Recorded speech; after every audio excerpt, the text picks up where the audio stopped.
kuliko niende nikaibe kitu ya mtu, wacha niende niuze yenye yangu. Kuna faida gani hapo? Hakuna faida. Venye huyu mtoto alianza kuanguka, daktari aliniambia nisirudi kwenda kazi. Nitapata kama ameanguka kwa moto ama kwa maji. Unaweza kumbuka customer wawili, mmoja alikuwa mzuri sana na mwingine alikuwa mbaya sana? Ule mzuri ndio nisikia utamu.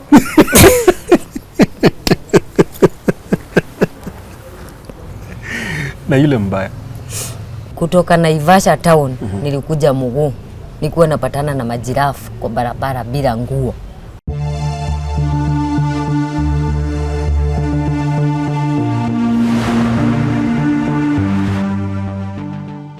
Tuko family, how are you doing? Jina langu ni Kingori Wangeshi, ndio mimi huyo. Na leo niko pahali panaitwa Kayole, Naivasha.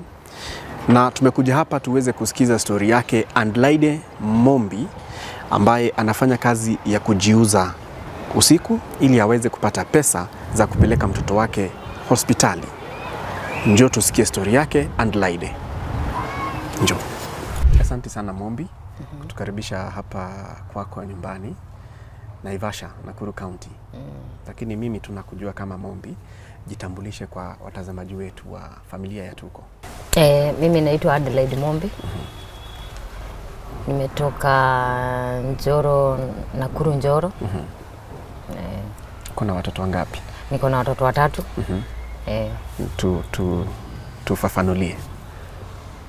Niko na watoto 3. Niko na 2 girls, 1 boy.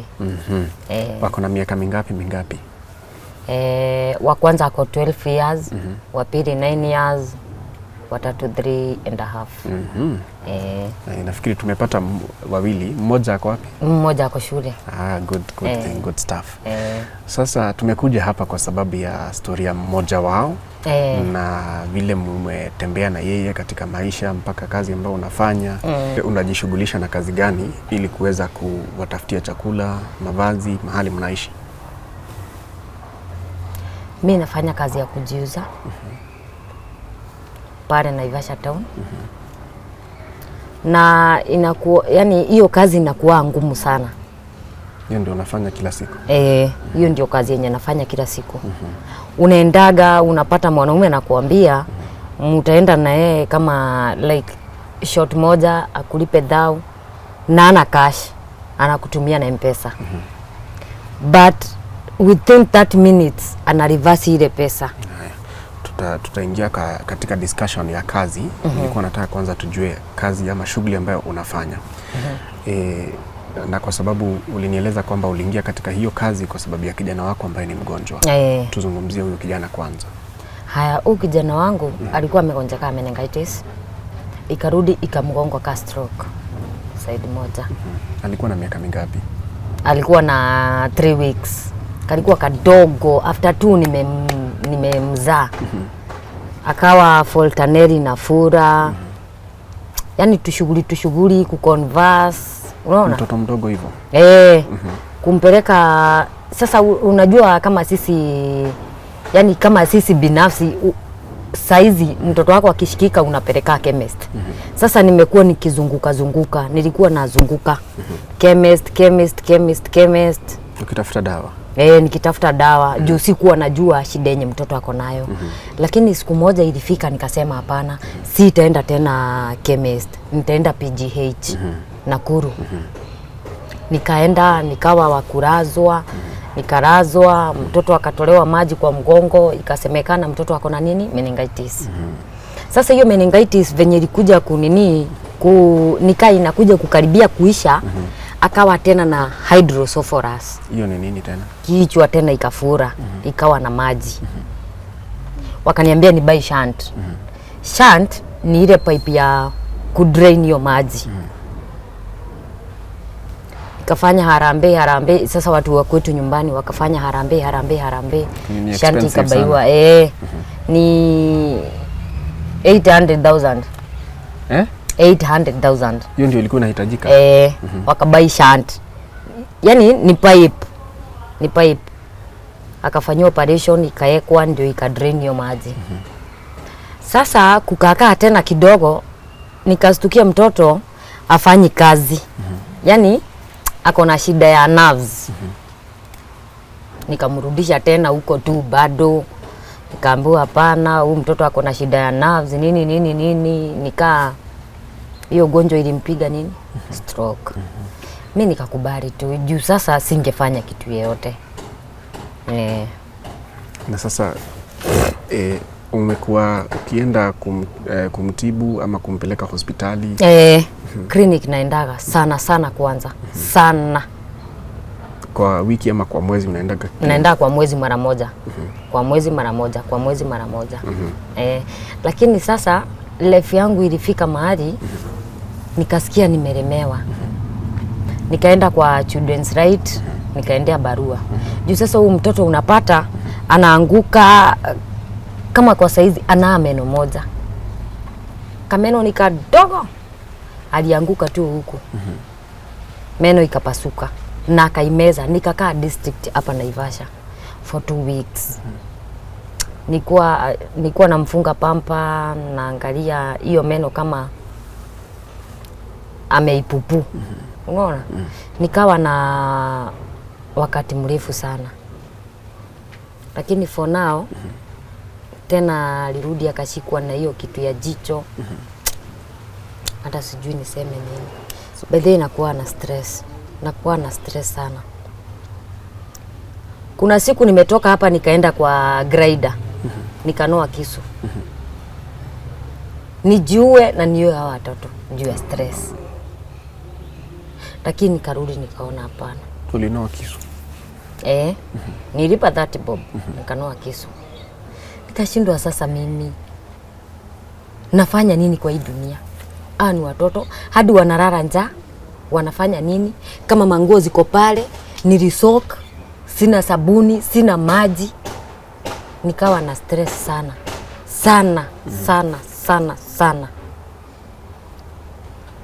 Sasa nakaaga tu, ni kama nikae tu. Kumpeleka clinic. Kwanza clinic ina cost pesa ngapi? Clinic 1500 every month. Kila mwezi. Every month.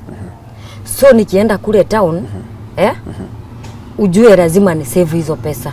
Heri walale njaa na mtoto nimpeleke hospitali. Na huwa wanalala njaa? Hata saizi hawajakula kitu. Nimetoka town, sikupata customer, nimekuja miguu. Sijapata pesa hata yoyote. Nilipewa na mwanaume 30 bob. Akaniambia nikunywe kahawa, nikawabaia keki 3. Ndizo tumepata wakigawana hapa. Ndio hizo sasa. Na sasa kama na mwenye alienda shule asubuhi. Hakukunywa kitu, huyo hata akuragi kitu ama nini. Yeye anatokaga tu anaenda. Juu ananielewa. Anatokaga tu anaenda. Wanapewa chakula shule? Ape yangu. Anakujaga tu jioni anaogojea Kenya nimepata anakula. Sasa saizi kama mchana nachukua ngunia ile kiondo naenda na huku kuna nini, kuna kwenye uchafu inamwagagwa. Naenda naokota machuma, maplastic, macartons, napima huko, nakuja nauza, wanakula. Napata unga ya hiyo siku. Napata unga ya hiyo siku. Na ujue napataga wengine walikuwa wamekuja asubuhi mapema. Napata mimi yani napata sijapata. Sasa unataka kuniambia leo hawa watoto hawajakula? Hawajakula kitu. Hata. Jana usiku walikula?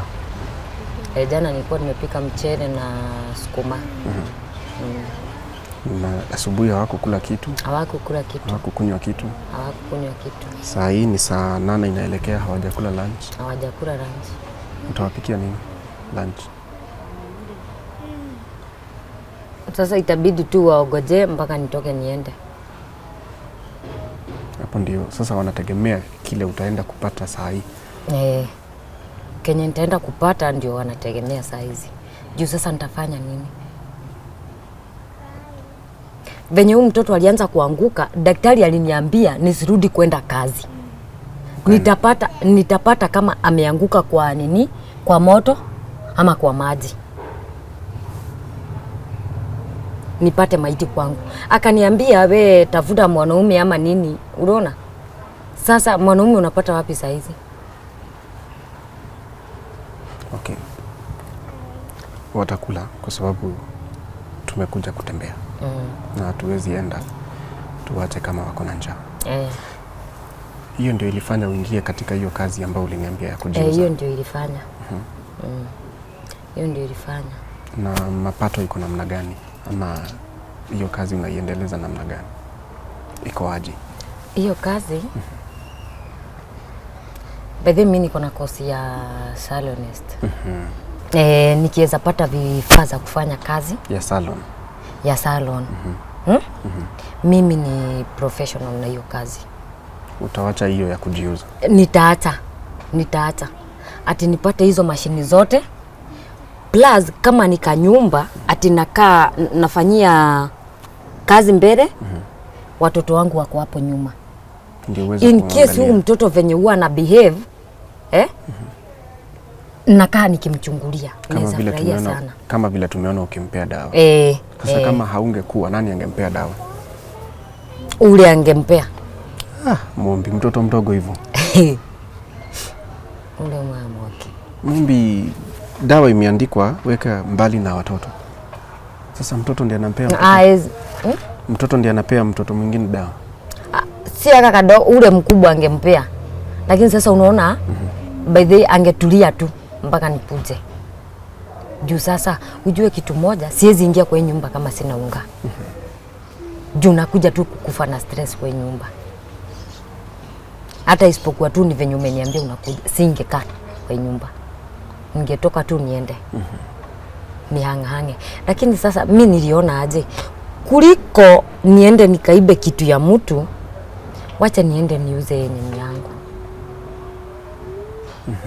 Kuliko nishikwe ati Mumbi aliiba kitu ya mtu, either kuku ama mbuzi. Nikaona hapana, wacha niende nijiuze. Juu sasa nitafanya nini? Hebu tueleze vile hiyo kazi ilivyo. Kuna faida zake na challenges zake. Kuna faida gani hapo? Hakuna faida. Kwa kazi ya kujiuza si eti inakuwa na feelings. Wewe uko after money. Hata ashinde hapo ni yako huko. Wewe unataka tu pesa. Juu yani unakaa unakumbuka watoto wako au kuacha na unga. Unakumbuka tu watoto wako. Yeye akikupea 100, 200, wewe uko sawa. Unatoka unaenda shughuli zako. Na sasa unapatanga customers tofauti kwa usiku mmoja. Customers kama wangapi? Obvious. 2, 3, 4. Na una maintain tu utafanya. Na hakuna feelings. Hakuna feelings. Hakuna feelings. Wewe uko after money. Na sasa tuseme umepata hao customer 4. Utatengeneza pesa kama ngapi? Isipokuwa ni saizi kumeharibika. Juu by the way ni kubaya saizi kwanza Naivasha. Naivasha ni kubaya. Na nini? Naivasha ni kubaya saizi. Juu sijui mademu walitoka from nowhere wakakuja huku. Wakakuja kuharibu soko. Wakakuja kuharibu soko. Si kwa sababu ya rally? Hapana. Hapana. Kwanza hiyo siku kulikuwa kubaya kama kitu kingine. Juu unapata demu ametoka from nowhere. Anauzia mtu shughuli 100 na wanchwani. Kwa nini mnauza pesa ngapi? Si punch. Ala. Punch. Mademu walikuwa wametoka Maima hiyo. Na walikuwa ni kama walikuwa njaa kutuliko. Ni sad story lakini bado unaifanya ikuwe funny. Unapata dem, just imagine dem. Ameambiwa anapewa roabe. Lakini jamaa na nyumba. Unawapata hapo nyuma ya safari rally hapo nyuma. For sure. Na nyinyi mlikuwa na nyumba? Sisi tulikuwa na nyumba lakini sisi hatupati. Juu jamaa hataki kulipa nyumba. Unaona? Mliumia? Ati Sasa mlikuwa mna expect kwamba mtavuna wakati wa rally? Huwa tunavuna sana by the way. Sana. By the way, venye soko ilikuwa mzuri, mimi hata nilikuwa naenda home mapema sana. Nilikuwa naachaga maji ugali jikoni, nakimbia hivyo narudi. Mumbi. Kwani kazi umeifanya miaka mingapi? Kazi nimesukuma kidogo. Kutoka huyu mtoto aanze kugonjeka ndio nilianza hiyo kazi. Na uliniambia alianza kuugua akiwa 3 weeks. 3 weeks. Na sasa hivi miaka 9. Mimi sina wazazi. Akona miaka 9 tu tufanye hesabu. 9. Kwa hivyo ni kama umefanya kazi miaka 9. Hesabu like 3 years ya kukaa hosi. So ni miaka 6 sasa. Miaka 6. Hiyo ndio umejiuza. Lakini niliona hiyo kazi hapana. Ili tu uweze kununua dawa zake. Dawa na unga. Na nilipe rent. Sasa kama saizi sijalipa rent for 7 months. Hizo ni 14,000. Sijalipa rent. Mumbi atatoa wapi? Ndatoa wapi? Nilikuwa naishi double, akanifungia moja. Hii yenye tumeona imefungwa. Na si ndio? Sasa sisi wote tunakaa kwa hiyo kanyumba kamoja hako. Na kulala mnalala tu namna gani hapo? Huko tu. Si tunatandika, sasa tutafanya nini? Tunatandika tu hapo. Ni challenges gani hii kazi inakuanga nayo?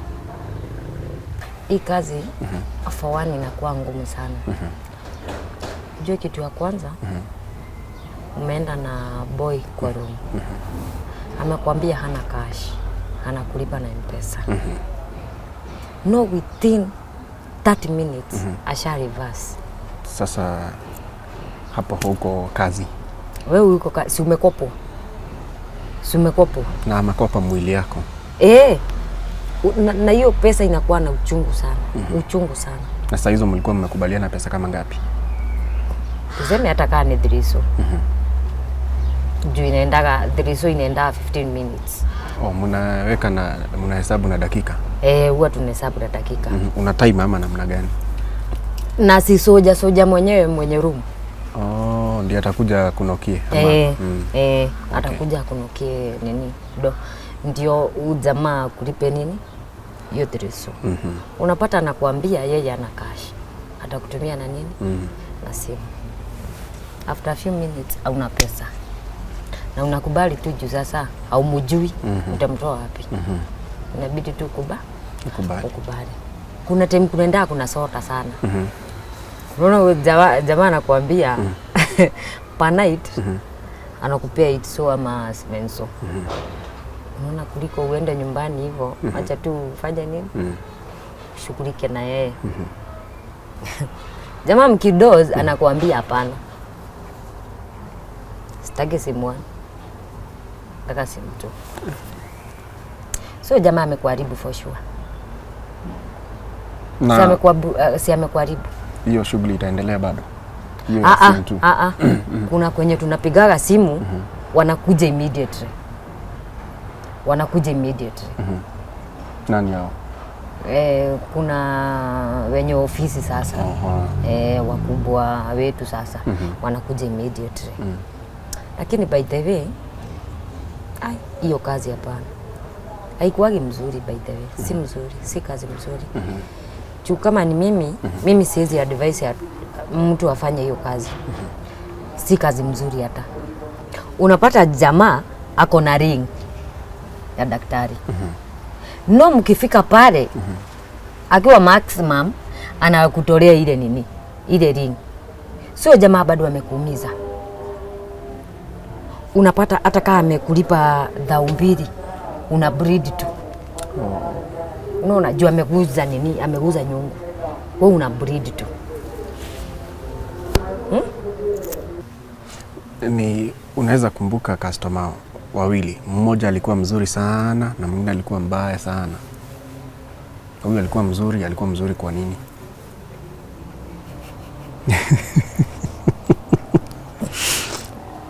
Ule mzuri ndio nisikia tamu.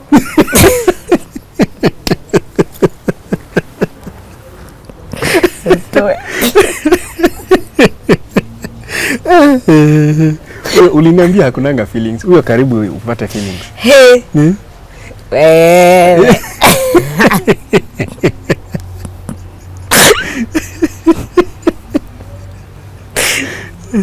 Huyu alikuwa enda kazi.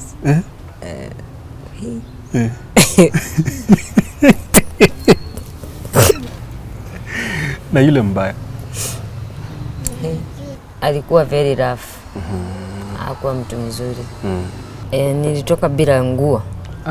Kutoka Naivasha town nilikuja mguu. Nilikuwa napatana na majirafu kwa barabara bila nguo. Kwa vile alikuwa aliniraruria manguo zote.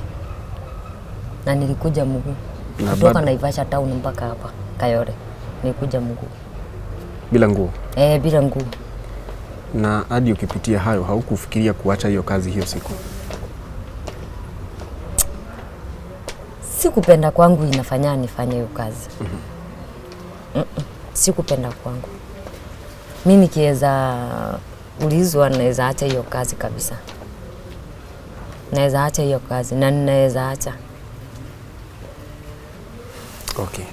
Ulituambia kwamba unaweza fanya kazi ya salon. Niko na kosi. Tuambie mahitaji ambayo ulionayo sasa hapa. Mtu ambaye angetaka kusimama na wewe atasimama na wewe kwa mahitaji gani? For now, unasikia hadi nyumba niko na deni ya nyumba. So niko na stress bado ya nyumba. Nikiweza pata mtu mwenye anaweza ni support. Niweke kazi, at least hata nihame hapa penye hakuna stima. Niende penye kuna stima. Nikae niweke kazi mbele na niishi nyuma. Naweza furahia sana. Naweza furahia sana. Hata huyo mtoto mwenye ako shule bado anasomaga tu na hivi tu. Sawa Mumbi. Kamera yako ni hii. Kamera yako ni hii. Peana namba yako ya simu ambayo mtu angetaka kukufikia nayo. Namba yangu ni 0792 490. Irudie. 0792 490. Na imerejistariwa na jina nani? Adelaide Mumbi Njogu. Asante. Lakini kabla niondoke nikuulize. Saa hizi ni saa 7. Na feel umepiga kikombe. Na watoto hawajakula. Hapo kunaendaje? Sasa mimi nimelala kazi. Na sikupata customer yoyote hata mmoja. Na kwenye tu hii kikombe inapatikana ndio unga huwa inapatikana. Ndio customers wako. Wako tu huko ndani customer. So lazima nikunywe kikombe. Unaenda kwa bar unaambia customer bege unga. Anakuambia hapana, kunywa kikombe kwanza. Ukikunywa kikombe unabaiwa hiyo unga. Kwa nini ukatai kunywa kikombe? Si unakunywa tu hiyo kikombe. Kikombe inaandamana na nini? Na unga. Okay. Jana usiku ama usiku wa kuamkia leo ulikuwa unavaa nguo inauza kuuza lakini very sweet, very sweet. Director tusaidie hii nguo.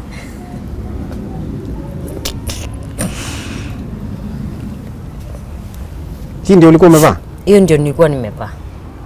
Hii inakata hii sasa inafika wapi na inaanzia wapi Mumbi? Inafika wapi? Hii si ndio ya kuuza shughuli. Hii ni nguo very smart. Sasa hii ndio ya kuuza shughuli. Hii ndio ya kuuza shughuli. Hii ndio ya kazi. Hii ndio nguo ya kazi. Lakini ukitoka hapa huko umevaa hivi? Hapana. Nilikuwa nimevaa hii. Penye nilienda sasa kule nikaingia kwa ofisi. Ndio nikavaa gani? Hii. Nikavaa hii. Hii fupi hivi. Watoto wako wanajua unafanya kazi gani? Ya kuuza jaba. Hivyo ndivyo wanajua.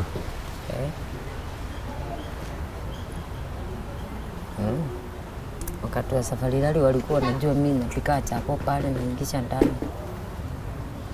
Kumbe si chapo. Si chapo bado nimeshika. Na sasa wakati unapoenda shughuli pale Naivasha town unaacha watoto kwa nyumba. Unawaacha na nani, na ukirudi nyumba asubuhi nani anatayarisha mwenye anaenda shule? Nawaachia Mungu. Juu sasa sina otherwise. Huwa nafunga tu gate na wanafunga ya chini, ya katikati na ya juu. Na nani anatayarisha mwenye anaenda shule asubuhi? Huyu anajitayarisha tu na maneno. Juu ananielewa. Pengine nilienda kule nimekosa pesa. Unaona sasa anajua tu obvious nitakuja mguu. Anajitayarisha anaenda. Ama hata asubuhi anaamka anawapikia chai, kama kulikuwa na maziwa anawapikia chai hapo jikoni. Asante sana Mumbi kutupea story yako. Na tunatumai kwamba familia ya Tuko itaweza kusimama na wewe. Mtoto, tueleze kuhusu solution, ama daktari alisema ni nini inaweza fanywa ama nini inaweza fanyika ndio hiyo shida yako nazo za kuanguka ziishi. Daktari kwa saizi anataka huyo mtoto apimwe damu. Hiyo ugonjwa iangaliwe kama iko kwa damu. Unaona? Haya, arudi apigwe picha EEG na CT scan plus asikiagi akienda choo. Kwa saizi ukiweza muangalia bado amejiendea choo. Unaona? Apigwe hiyo picha ya nini ya njia za choo ndio apelekwe hospitali. Lakini waliniambia anaweza pona. Thank God anaweza pona. Anaweza pona. Tuko family, kijana anaitwa nani? Generius. Mike Generius. Mike. Mike Generius. Tuko family, Generius anaweza pona. Tusimame na mamake ndio waache kwenda kujiuza, aanze kufanya kazi ya salon, si ndio? Asante sana kwa kushare story yako na sisi. Tuko family, hiyo ndio story yake Adelaide Mumbi kutoka hapa Kayole, Naivasha, kaunti ya Nakuru. Anasema kazi anayoifanya kwa hivi sasa ni ya majuto, ya kujiuza, na angetaka kuiacha ama anahamu aiache, aanze kufanya kazi ya kusuka nywele ama kazi ya salon. Nafikiri tunaweza simama na yeye na kijana wake, mtoto wake ambaye ako na shida ya nerves na pia ya kuanguka. We have witnessed that here. Ni vile hatuwezi waonyesha kwa kamera. Na ni ukweli hawajakula chochote. Tujue vile tunaweza simama naye Adelaide Mumbi kutoka hapa Naivasha. Jina langu ni Kingori Wangeshi. Hadi wakati mwingine. Kwa heri. God bless.